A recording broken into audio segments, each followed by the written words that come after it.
28 জানুয়ারি 2010 ঢাকা কেন্দ্রীয় কারাগার।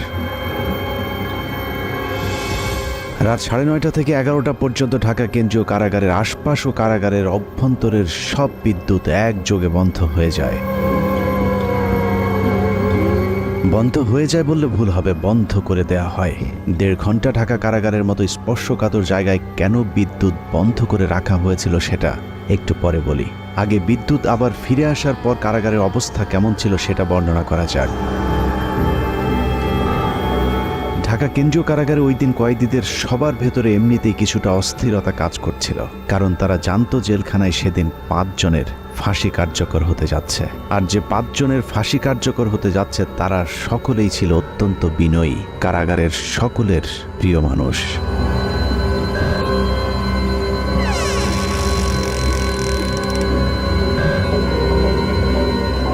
রাত 12:01 colonel Faruk Rahman, major AK Mohiuddin Ahmed artillery, Mohiuddin lancer ও সুলতান শাহরিয়ার রশিদ খানকে ফাঁসিতে ঝুলিয়ে হত্যা করা হয়। 4 জনকে ফাঁসি দেওয়া হলেও লাশের সংখ্যা ছিল মোট 5টি।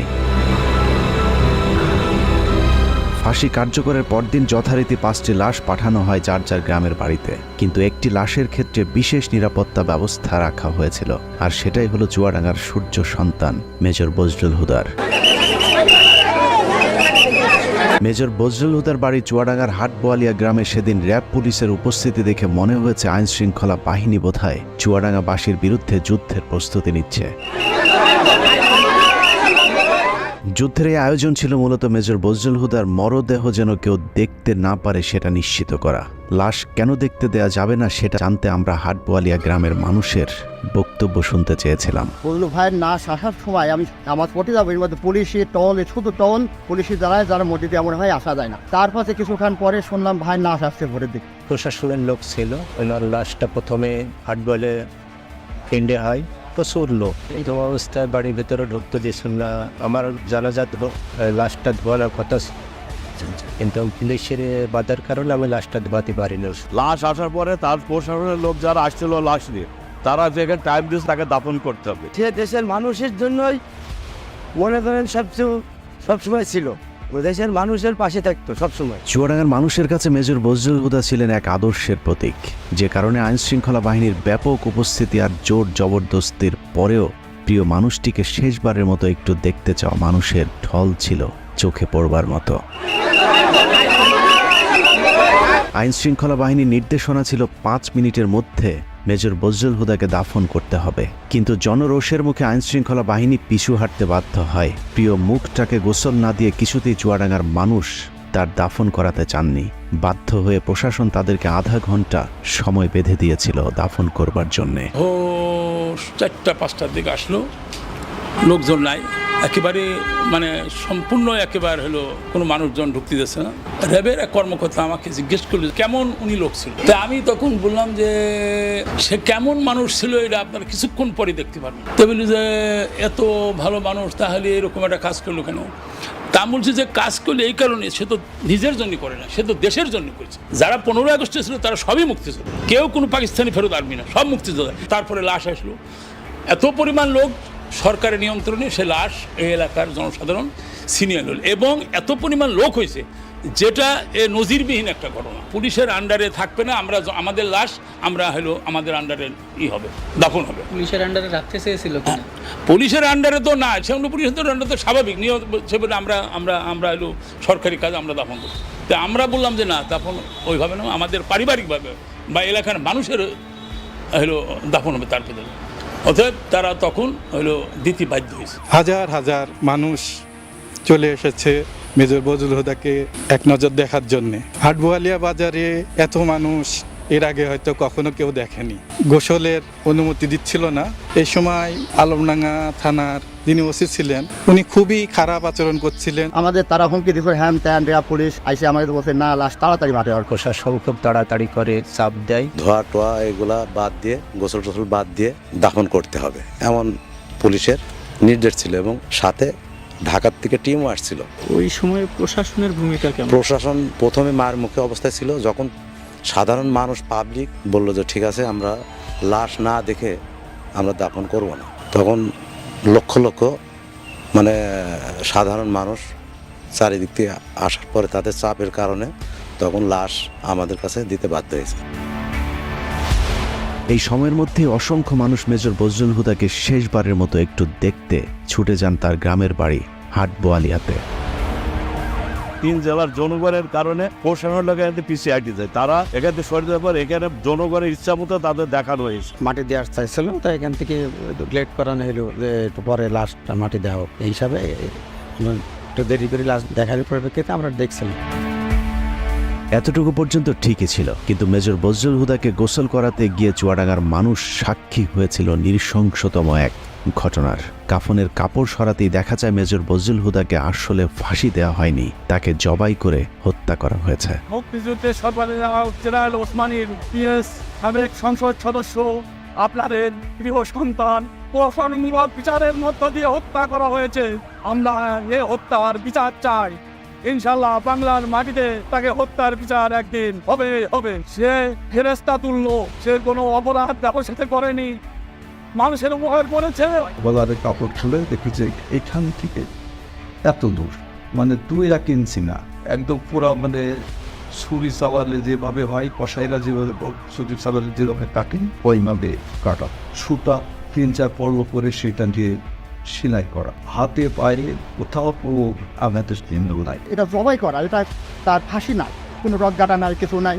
গলায় ছিল একটা টেপটা সরিয়ে দেখলাম হাতটা ঢুকে গেল, পট সুতো দিয়ে কালো সুতোটা তার সেলাই করা অনেক দূরে দূরে, রক্ত টপ টপ টপে পটিয়ে আসে। গলা কাটা ছিল, এটা আমরা দেখেছি। ফাঁসি হলে গলায় হালকা দাগ থাকে, গলা তো কাটা থাকে না, তো গলা সেলাই থাকে না। কবরস্থানে যখন মাটি দিছে তখনও কাফনের রক্তে ভিজে গেছে। ফাঁসি দেওয়ার নামে তাকে জবাই করা হয়েছে। লাশটা কি আপনি দেখছিলেন? জি জি, আমি লাশটা দেখেছি, সচক্ষে দেখছিলেন? চোখে দেখেছি লাশ। ওনার গলাটা কাটা ছিল এবং সেইখান থেকে অনবরত রক্তক্ষরণ হচ্ছিল। তা লাশটা কেমন দেখছিলেন বলেন?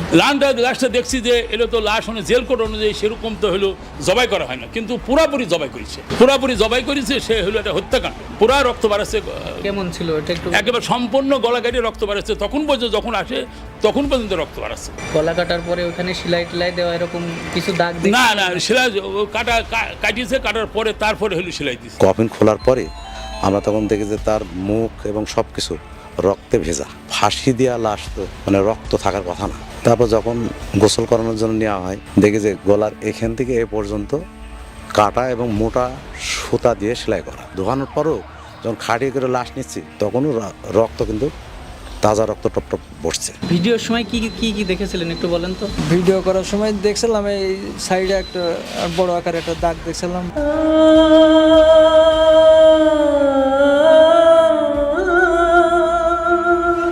যে বুকে ব্যথা নিয়ে বেড়াচ্ছে আমার ভাইকে সিরিয়াল খুনি শেখ হাসিনা জেলখানায় ঢুকে নিজ হাতে জবাই করে হত্যা করেছিল।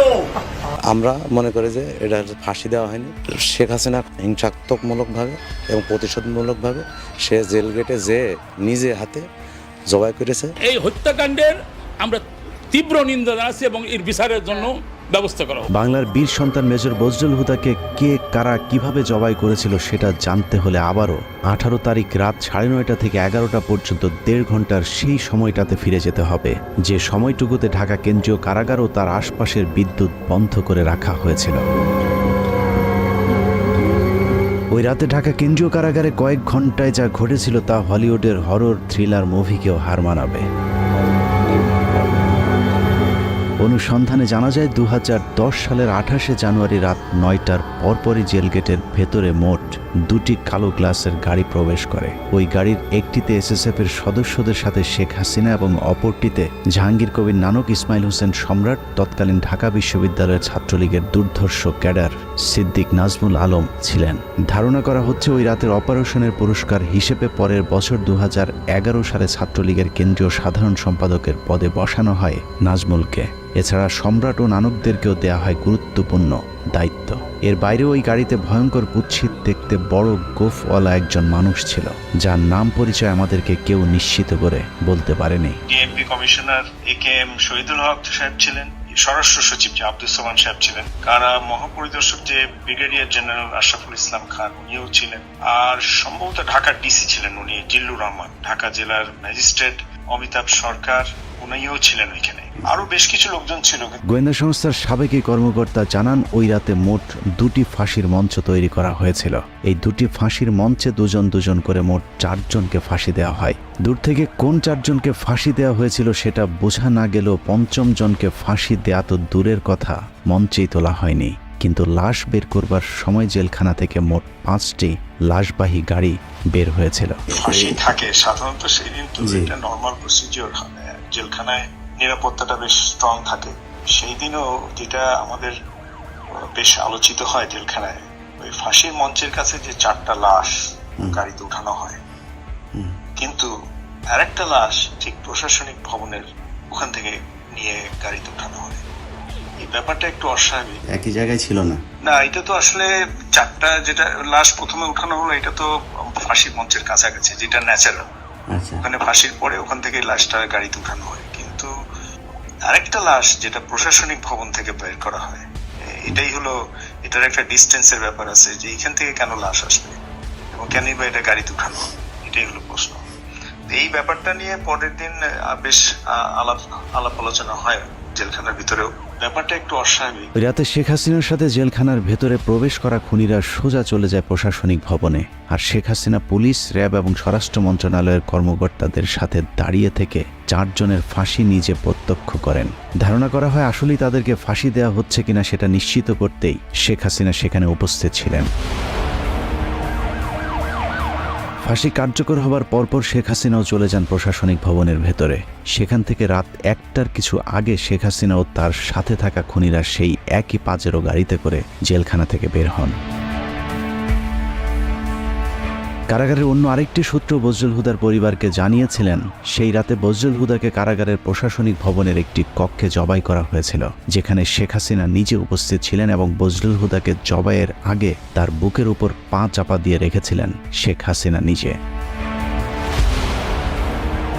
সে রাতে শেখ হাসিনা সহ তার সাথে থাকা সব খুনির গায়ে রক্ত লেগেছিল, কিন্তু সম্রাটের গায়ে সাদা টি শার্ট থাকায় সেটা অনেকের চোখেই পড়েছিল। ওই পরের দিন একটা বিষয় খুব আমাদের 2-1 জনের নজরে আসে যে প্রধানমন্ত্রী জাহাঙ্গীর কবির নানক, সম্রাট আর নাজমুল যখন প্রশাসনিক ভবন থেকে বাইরে আসে, তখন এই সম্রাটের গায়ে রক্তের দাগ ছিল।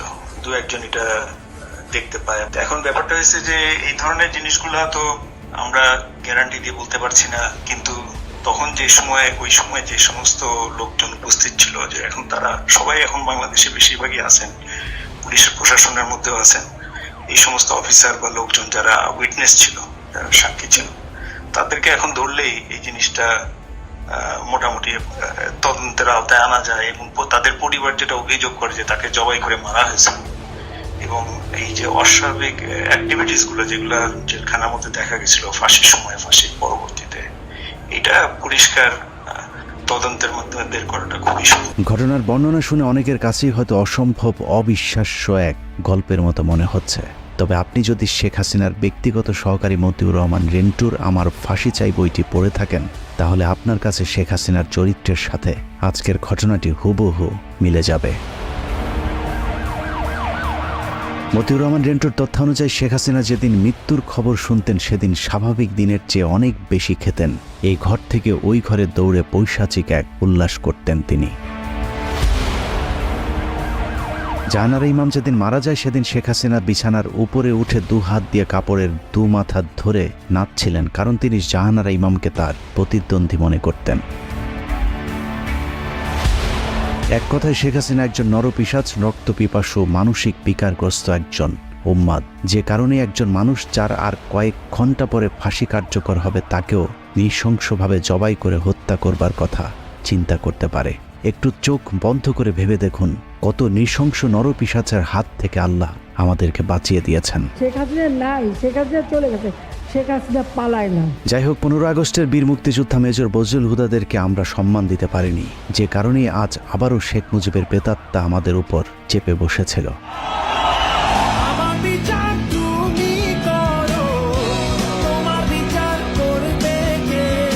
বাংলাদেশের মানুষ 2024 সালে শিক্ষার্থীদের হাত ধরে যেভাবে দুর্বিষহ এক দুঃশাসনের কবল থেকে বেঁচে উঠেছে, ঠিক একইভাবে 1975 সালে major Dalim, colonel Rashid, colonel ফারুকার, মেজর বজলুল হুদারা এক অত্যাচারী মাদকাসক্ত বাকশালীর হাত থেকে 7 কোটি বাঙালিকে স্বাধীনতা এনে দিয়েছিল।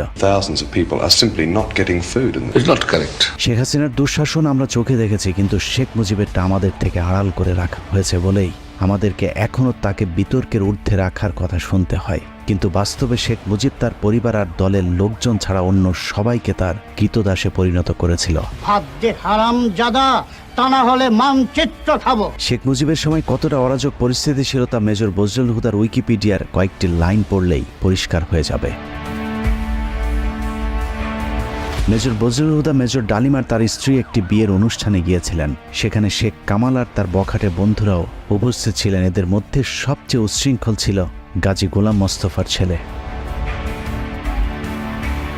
গাজী গোলাম মোস্তফা ছিলেন শেখ মুজিবের সবচেয়ে আস্থাভাজন এবং ঢাকা মহানগর আওয়ামী লীগের সভাপতি। অত্যন্ত অসৎ প্রকৃতির এই লোকটিকে শেখ মুজিব রেড ক্রিসেন্টের চেয়ারম্যানের পদেও বসিয়েছিলেন, যিনি গরিব মানুষের চাল, তেল, কম্বল চুরি করে শেখ মুজিবের সাথে ভাগাভাগি করতেন। ক্ষমতার দাপটে বিয়ের অনুষ্ঠানে আসা মেজর ডালিমের স্ত্রীকে অসম্মান করার সাহস দেখিয়েছিল শেখ কামালের বন্ধুরা। এ সময় মেজর ডালিম ও বজলুল হুদার সাথে শেখ কামাল বাহিনীর ধস্তাধস্তির এক পর্যায়ে তারা মেজর ডালিম ও তার স্ত্রীকে তুলে নিয়ে যায়। তাদের খোঁজে একদল সেনাবাহিনী গোলাম মোস্তফার বাসায় অভিযান চালালে শেখ মুজিব তার পুত্র শেখ কামালের বখাটে বাহিনীর কোনো বিচার না করে উল্টো মেজর ডালিম ও বজলুল হুদার সেনাবাহিনী থেকে কমিশন বাতিল করে দেন। এভাবেই পুরো দেশটাকে বর্তমান শেখ হাসিনার মতোই পারিবারিক সম্পত্তিতে পরিণত করেছিলেন Sheikh Mujibur Rahman. Sheikh Mujibur Rahman not deal with the political movement in a democratic way. He was virtually controlling the public, but he could not face the criticism. Mujib ক্ষমতায় টিকে থাকার জন্য হাজার হাজার রাজনৈতিক কর্মীকে হত্যা করে, আর রক্ষী বাহিনীকে দিয়ে উনি উনার রাষ্ট্র ক্ষমতা টিকিয়ে রাখা, দলের শাসন কায়েম করার চেষ্টা করলেন। এসব কারণে 2024 সালের মতো 1975-এর 15ই আগস্টে বাংলাদেশ সেনাবাহিনীর পাশাপাশি ছাত্র, শিক্ষক, পুলিশ সহ সর্বস্তরের মানুষ আনন্দ উল্লাস করেছিলেন। This is how Dhaka looks today. The same tanks on the streets, soldiers still on guard, and yet it is almost as if nothing had happened. There was no rioting, almost no reaction to Sheikh Mujib's murder. Sheikh হাসিনাকে যেভাবে কুকুরের মতো পালিয়ে যেতে হয়েছে, কেউ তার রক্ষায় এগিয়ে আসেনি, ঠিক একইভাবে শেখ মুজিবের লাশ ধানমন্ডি 32 নম্বরে পড়েছিল। কেউ শেখ মুজিবকে একটু দেখতেও আসেনি। কেউ কোনো পদক্ষেপ নিল না। ওই লাশ পড়ে থাকলো 32 নম্বরে। কেন? এত বড় সংগঠন, এত নেতা কোথায় ছিল? জানা যায় লোকজন ডেকে পাওয়া যায়নি। 570 সাবানা রিলিফের কাপড়ে দাফন করা হয়েছিল বাকশাল মুজিবকে। আবার কি এক টুকরো কাফনের কাপড়ও নিয়ে যাননি, কাপড়ের পাড় ছিঁড়ে তারপর সেই কাফন দেওয়া হয়েছিল। অন্যদিকে মেজর বজলুল হুদাদের জানা যায় পুলিশ দিয়েও মানুষের বাঁধ ভাঙা জোয়ার আটকে রাখা যায়নি। মানুষের চাপে আধা ঘন্টার মধ্যে দুবার জানাজার নামাজ পড়ানো হয়েছিল। ওখানে যারা জানাজায় অংশগ্রহণ করতে পারেনি, দ্বিতীয় জানাজায় নগরবালা ঈদগাহ মাঠে লক্ষ লক্ষ জনগণ সবাই লাইন ধরে দেখছে, দেখার পরে এখানে তাকে দাফন করা হয়েছে। মেজর ডালিম হুদাদের জন্ম আছে, মৃত্যু নেই। মরণের মধ্য দিয়ে তারা অমর হয়ে আজীবন বেঁচে থাকবে এদেশের মানুষের হৃদয়ে। ভাইয়ের কথা বলে শেষ করতে